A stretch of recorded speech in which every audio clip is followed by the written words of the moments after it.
Pemirsa, terima kasih Anda masih menyaksikan Gapai Kemuliaan dalam episode Ustadz Menjawab. Pak Kiai, kita akan lanjutkan ke pertanyaan ketiga ini dari salah satu pemirsa Gapai Kemuliaan. Pak Kiai, bagaimana cara bersikap kepada orang tua yang cara pendidiknya cenderung mengekang, keras, selalu dengan amarah dan membanding-bandingkan dengan orang lain? Silahkan Pak Kiai. Ini pertanyaan yang nggak mudah ya, betul. karena memang untuk menjawabnya memerlukan dimensi ilmu yang berbeda-beda. Mungkin bisa jadi dari aspek psikologi nanti, melihat kondisi sosial orang tua itu sendiri. Tetapi karena hari ini saya ditanya dan saya tentu akan menjawabnya hanya dari aspek agama sesuai bidang saya. Yang pertama, sebagai anak kita harus selalu ingat dan memiliki kesadaran bahwa semua yang dilakukan oleh orang tua kita itu motivasinya cinta dan kasih sayang. Orang tua kita itu mungkin dalam pandangan kita itu belum memberikan apa yang menjadi harapan kita semua. Tapi yang pasti mereka sudah mengorbankan yang paling berharga yang mereka miliki agar kita bisa menjadi seperti sekarang. Itu yang pertama.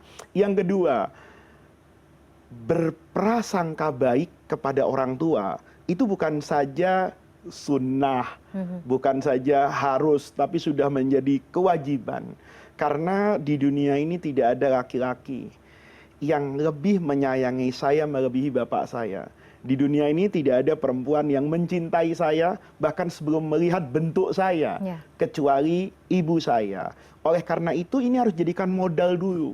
Modal bahwa cara pandang saya ketika menerima nasihat, perintah, paksaan, kekangan dari orang tua harus tertanam dalam benak saya. Bahwa ayah berbicara kayak begitu, ibu melakukan itu dasarnya cinta kepada saya. Walaupun boleh jadi dalam pandangan saya itu sudah tidak sesuai dengan zaman di mana saya hidup. Tapi itu harus menjadi ingatan. Kenapa?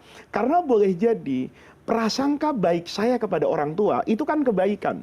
Dan setiap kebaikan itu dalam agama pasti mengantarkan kepada kebahagiaan. Ketika saya berprasangka baik, kemudian saya nanti membuka wawasan dan wacana yang berbeda, bisa jadi orang tua saya terbuka karena kebaikan saya dalam prasangka kepada orang tua. Itu pokok. Ya nggak boleh ditawar ini ya dalam agama. Yang kedua adalah kalau saya ingin berdebat dalam bahasa mudah ya, ingin orang tua saya itu mengikuti apa kata saya, maka sebenarnya harus menggunakan konsep dakwah kan.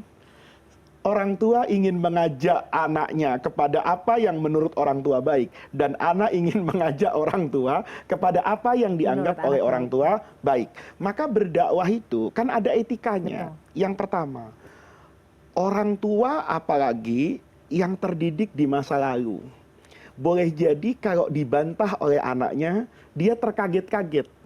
Dia tidak setuju itu, boleh jadi bukan dengan pikiran anaknya, tapi cara anak menyampaikan pikirannya. Maka di sini penting sekali kita meniru sahabat-sahabat Nabi. Ketika mereka berkonfrontasi dalam tanda kutip dengan orang tuanya, maka mereka menggunakan yang pertama Rasulullah. Dia ngadu sama Rasulullah. Nabi, ini bukan cuma orang tua loh, termasuk suami. Ada yang suaminya pelit, ada yang ini, ngadunya sama Rasulullah. Nanti Rasulullah lah yang akan datang ke rumah orang terkait tersebut dan Nabi yang memberi penjelasan. Kalau saya misalnya berbeda dengan orang tua saya tahu kok, orang tua saya itu punya guru, orang tua saya itu punya kawan yang sehati dengan dia. Maka biarlah saya menyampaikan keinginan saya berdialog kepada orang-orang yang dekat dan dicintai oleh orang tua saya. Kalau kemudian kita bertemu dalam satu pemikiran, biarlah mereka yang menyampaikan. Karena kemudian boleh jadi orang tua tidak terkaget-kaget merasa didikte oleh anaknya. Nah, ini adalah usaha yang pertama. Usaha yang kedua, itu menunjukkan dong. Menunjukkan kualitas anaknya. Misalnya, orang tuanya ingin saya jadi A, tapi saya kepengen menuju ke arah B. Tunjukkan dulu kepada ayah saya bahwa B itu adalah cita-cita yang mulia.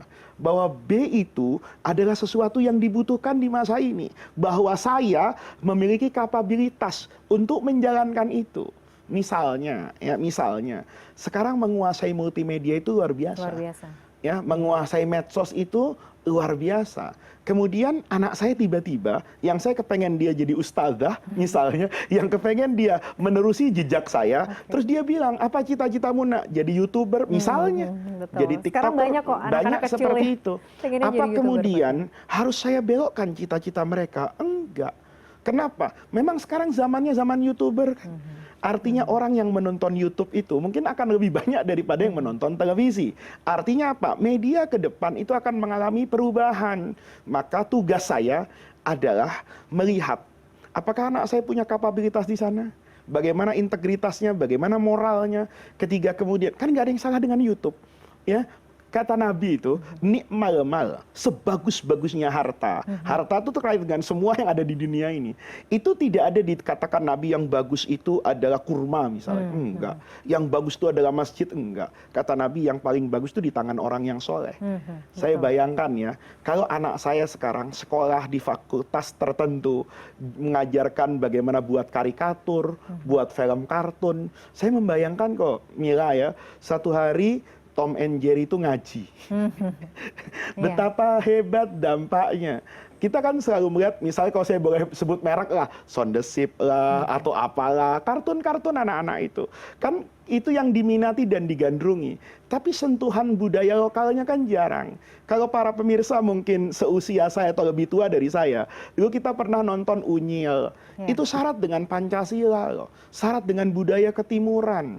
Saat itu kita belajar moral, belajar agama, itu tidak saja melalui Al-Quran dan hadis kan, tapi dari tontonan yang mengandung tuntunan. Nah, maka ketika boleh jadi orang tua yang sudah berbeda kan, latar belakang pendidikan, zaman, belum mengerti boleh jadi betapa dahsyatnya media sosial hari ini. Saya mau masuk ke sana, kata orang tua, enggak lah, kamu ngaji di masjid, kan nggak salah. Karena dalam benak beliau, dakwah itu di masjid.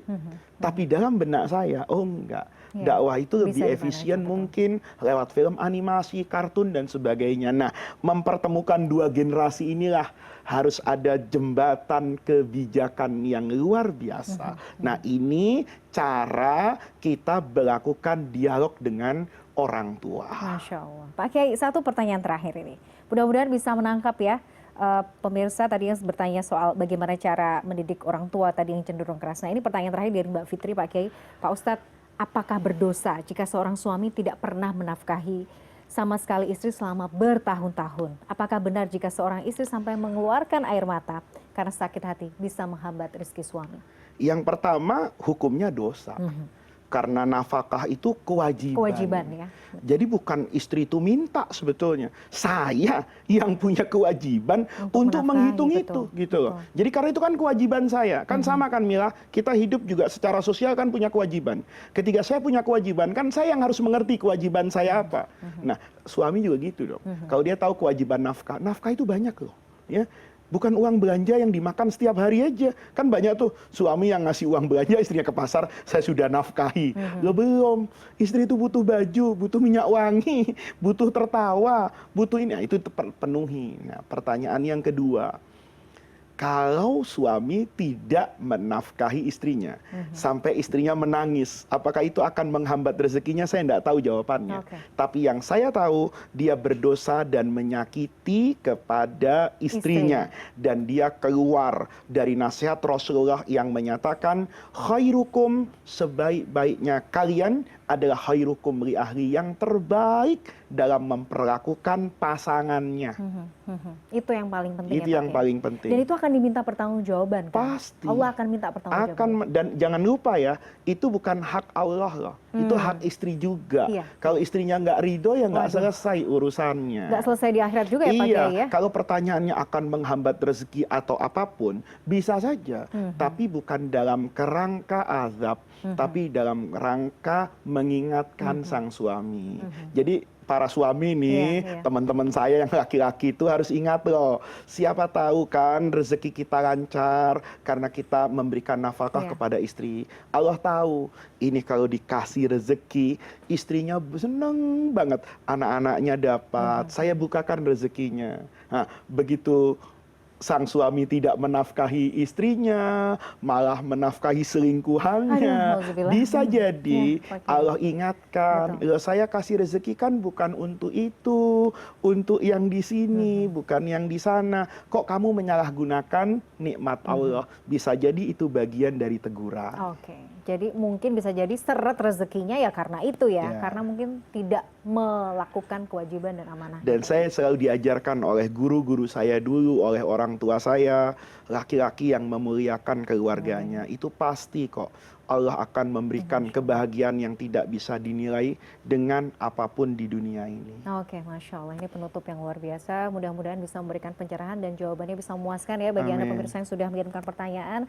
Pak Kiai, terima kasih atas waktu dan juga jawabannya. Sangat memberikan siraman ya buat jiwa-jiwa kita yang mungkin sedang tak tentu arah ini. Mudah-mudahan juga menjadi manfaat bagi para pemirsa. Amin, amin. Pemirsa, usai sudah perjumpaan kita hari ini dalam program Gapai Kemuliaan. Semoga tausiah kita kali ini bisa menambah hasanah ilmu agama kita, menjadikannya bermanfaat dan yang paling utama menambah ketaatan kita kepada Allah Azza wa Jalla. Saya Meladia Rahma dan juga Kiai Haji Muhammad Faiz pamit. Terima kasih atas perhatian Anda. Insya Allah kita akan jumpa lagi pada episode berikutnya. Wabillahi taufiq wal hidayah. Wassalamualaikum warahmatullahi wabarakatuh.